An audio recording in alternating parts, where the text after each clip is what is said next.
আজকে আমরা জানব ঈমান ভঙ্গের 10টি কারণ।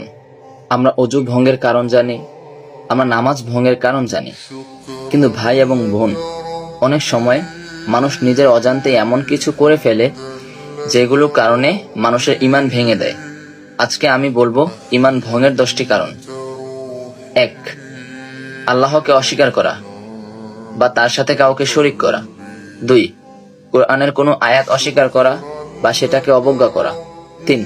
রাসূল সাল্লাল্লাহু আলাইহি সাল্লামকে মিথ্যাবাদী মনে করা বা তার হাদিসকে তুচ্ছ করা। 4. ইসলামকে বিদ্রূপ বা উপহাস করা, যেমন ধর্ম নিয়ে হাসি তামাশা করা। 5. কুফরি কাজ বা কথা বলা, যেমন আল্লাহ বা দিন সম্পর্কে খারাপ বলা। 6.